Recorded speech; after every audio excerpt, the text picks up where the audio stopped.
नारायण नारायण नारायण। हरे कृष्णा कृष्णा कृष्णा हरे हरे, हरे राम राम राम हरे हरे। श्रीमद् कुंज विहारिणे नमः।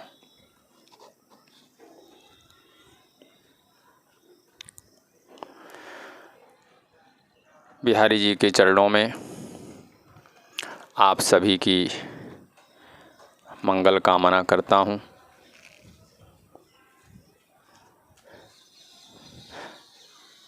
वो अपने चरणों का आपको प्रेम प्रदान करें। अस्तु। कुछ दिनों से ये प्रसंग चल रहा है कि साधक जो इस पथ पर चलना चाहता है, जो ईश्वर के पथ पर चलना चाहता है, धर्म के पथ पर चलना चाहता है, उसका जीवन कैसा होना चाहिए। तो मैं आपको ये 2-3 दिनों से बता रहा हूँ कि ईश्वर के भजन में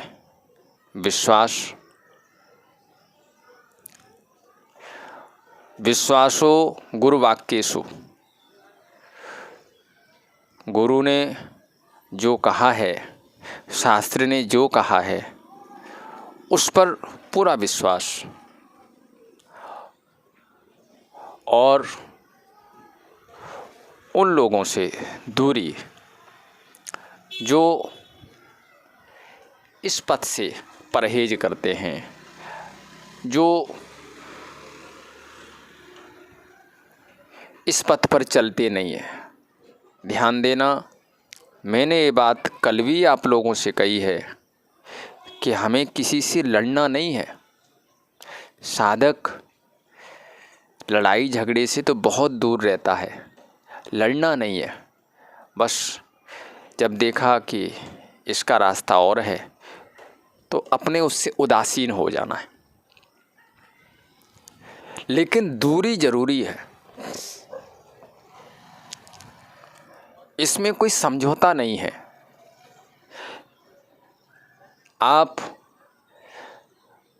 यदि एक तरफ भजन कर रहे हो और एक तरफ ऐसे व्यक्ति का साथ कर रहे हो जो संतों में, ईश्वर में, धर्म में, हमारे शास्त्रों में कमियां निकालता है, तो उसका परिणाम यही होगा कि आपको जो फल, जो तरक्की मिलनी चाहिए वो आपको नहीं मिलेगी। अब इसके आगे की बात पर थोड़ा सा और विचार करें। अपने इष्ट में पूर्ण प्रेम होना चाहिए। अपने इष्ट में आप जिसे भी मानते हो, भजते हो, पूजते हो, देखो ईश्वर 4-5 नहीं है, ईश्वर तो एक ही है। उसके रूप बहुत हैं। अनेक रूप रूपायो विष्णवे प्रभ विष्णवे, एकम सत विप्रा बहुधा वदन्ति। सत एक है, विद्वानों ने उसको अनेक रूप से उसको प्रकट किया है। तो अपने देवता में, अपने इष्ट में दृढ़ विश्वास, ऐसा विश्वास कि जो कुछ भी मिलेगा, यदि यहाँ से मिलेगा तो ठीक है, नहीं मिलेगा तो कोई बात नहीं, हम दूसरे दर पर नहीं जाएंगे।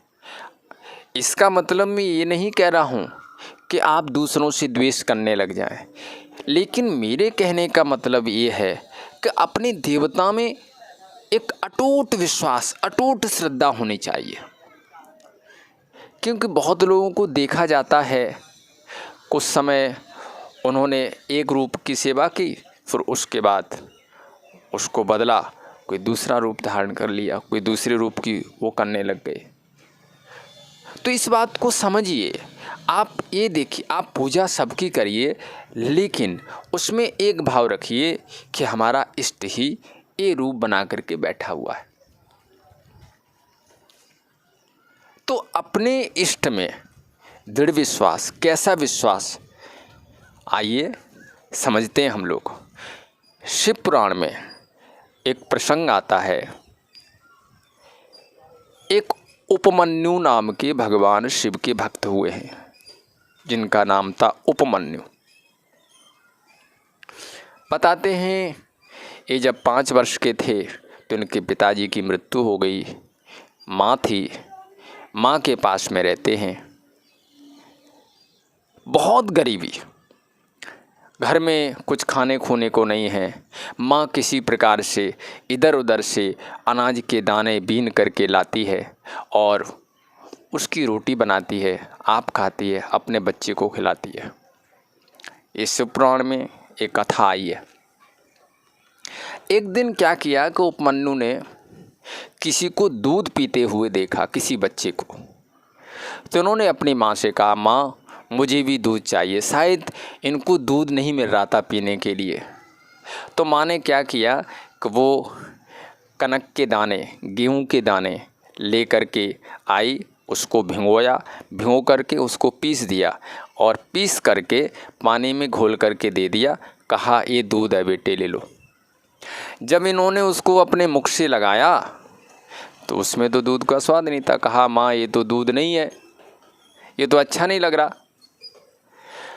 तो माँ के मुख से निकल गया, यह दूध पीना है तो भगवान शिव की उपासना करो, ईश्वर की आराधना करो। बस संकेत ही काफ़ी होता है। माँ से आशीर्वाद लेकर के और भगवान शिव की उपासना करने के लिए वो 5 वर्ष का बालक वन में चला गया। ओम नमः शिवाय का जाप कर रहा है, अकेला बैठा हुआ है। ध्यान देना, इंद्र को पता चला कि एक बच्चा भगवान शिव की आराधना कर रहा है, तप कर रहा है। तो इंद्र उसके सामने आके प्रकट हो गए। उपमन्यु ने देखा अभी बच्चे ही थे, तो इतनी ज़्यादा जानकारी नहीं थी। तो इंद्र ने अपना परिचय खुद दिया कि मैं तीनों लोकों का राजा, मैं इंद्र हूँ। उसने कहा अच्छा। इंद्र ने फिर कहा कि मैं आपको वर देने के लिए आया हूँ। तो उन्होंने कहा कि मैं तो भगवान शिव की आराधना कर रहा हूँ। तो इंद्र ने परीक्षा लेने के लिए कि देखें इसकी अपने इष्ट में कितनी श्रद्धा है। इंद्र ने कहा अरे वो शमशान में रहने वाले, स्वयं तो कुछ उनके पास खाने के लिए नहीं है, आपको क्या देंगे? आप मेरी उपासना करो, मैं आपको तीनों लोगों का राजा बना सकता हूँ, क्योंकि मैं राजा हूँ। वो शमशान में रहने वाला, नग्न दिगंबर घूमने वाला, भस्म लगाने वाला आपको क्या देगा? थोड़ी देर तो सुना, लेकिन जब वो पहले तो उन्होंने कहा चलिए कोई बात नहीं, वो हमारी अपनी श्रद्धा है, हम आपसे कुछ नहीं कहना चाहते इस पक्ष में। लेकिन इंद्र ने जब इस बात को बार बार रिपीट किया तो बताते हैं उपमन्यु ने क्रोध में आकर के ये बात कही, और ये साधक को जरूर समझनी चाहिए। उपमन्यु ने कहा कि भगवान शिव हमें गंदी नाली का कीड़ा बना दें तो मैं कीड़ा बनने के लिए तैयार हूँ, लेकिन तुम्हारे द्वारा दिया गया तीनों लोकों का राज्य मुझे नहीं चाहिए। ध्यान देना, ऐसी निष्ठा होनी चाहिए। भगवान शिव हमें गंदी नाली का कीड़ा बना दें वो तो मैं बन जाऊंगा, लेकिन किसी और के द्वारा हमें त्रिलोक का राज्य मिले, त्रिलोक की सत्ता मिले, वो मैं स्वीकार नहीं करता।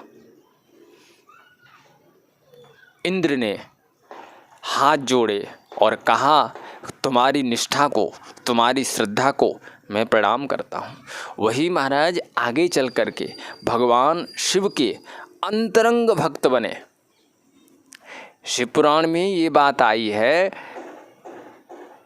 कि भगवान कृष्ण जब भगवान शिव की आराधना करने के लिए गए हैं तो उस समय उपमन्यु ने उनको गुरुमंत्र दिया था। भगवान कृष्ण ने उपमन्यु से गुरुमंत्र लिया है जब जाम्बवती के साथ, क्योंकि जाम्बवती की कोई संतान नहीं हो रही थी, तो उस समय इन्होंने भगवान शिव की आराधना की, तो उसकी जो दीक्षा है वो उपमन्यु ने दी।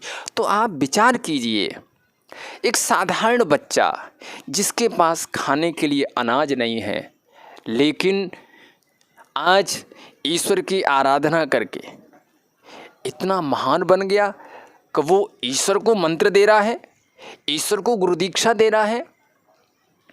इसलिए मेरा कहना है, अपने इष्ट में दृढ़ विश्वास रखो। और मैं ये बार बार कह रहा हूँ कि ईश्वर अनेक नहीं है, ईश्वर एक है। आप उसको जिस रूप में, और आप मान लो किसी को भगवान शिव अच्छे लगते हैं, किसी को राम अच्छे लगते हैं, किसी को कृष्ण अच्छे लगते हैं, तो चूँकि वो पूर्व जन्म से इस प्रकार से आराधना करता हुआ आ रहा है तो उसको उसमें रुचि बनी हुई है। परंतु अपने देवता को ईश्वर मानते हुए, यानी हमारा देवता ही सभी रूपों में है। जैसे हम कहते हैं कि नारायण एव इदम सर्वम वासुदेव सर्वम, ये जो वाक्य आते हैं सब नारायण हैं, सब वासुदेव है। तो अपने इष्ट में दृढ़ श्रद्धा साधक की होनी चाहिए, उपमन्यु की तरह। और ध्यान देना, जिन लोगों के मन में ऐसा आता है कि मैं भगवान की आराधना कर रहा हूँ, हमें कुछ मिला नहीं, विश्वास कीजिए, धैर्य रखिए, इस चीज़ को अपनी डायरी में लिख लीजिए। अच्छे कर्म का फल कभी बुरा नहीं होता और बुरे कर्म का फल कभी अच्छा नहीं हो सकता। कई बार ऐसा देखा जाता है कि जो गलत काम कर रहा है वो आज सुखी संपन्न नज़र आ रहा है, और जो धर्म कर रहा है, अच्छे काम कर रहा है, वो आज दुखी और दरिद्र नज़र आ रहा है। तो आप घबराइए मत। जो बुरे काम कर रहा है और संपन्नता उसके जीवन में दिखाई दे रही है, वो ही महाराज एक लीला है। क्योंकि ईश्वर चाहता है कि पहले इसके शुभ कर्मों का फल, क्योंकि उसने पूर्व जन्म में कभी शुभ कर्म किए हैं, तो पहले इसको शुभ कर्मों का फल सारा दे दो, जो कि जब इसको दंड देना शुरू किया जाए तो कोई शुभ कर्म बीच में आकर के इसको बचा न पाए। ये विधान है। तो ये ध्यान रखिए, इसको भी अपने दिमाग में बैठा लीजिए कि आप आज जो अच्छे कर्म कर रहे हैं उसका फल अच्छा ही मिलेगा, बुरा नहीं मिलेगा, समय लग सकता है। और जो लोग बुरे कर्म कर रहे हैं उसका फल बुरा ही मिलेगा, अच्छा नहीं मिल सकता। इसलिए मेरा ये कहना है कि गुरु मंत्र पर विश्वास, ईश्वर के नाम पर विश्वास, ईश्वर में दृढ़ श्रद्धा, और ऐसे लोगों से दूरी जो इस पथ की आलोचना आदि करते हैं। अस्तु, आज इतना ही, आगे फिर कल आप लोगों को सुनाएंगे। जय जय श्री राधे, श्री राधे, श्री राधे।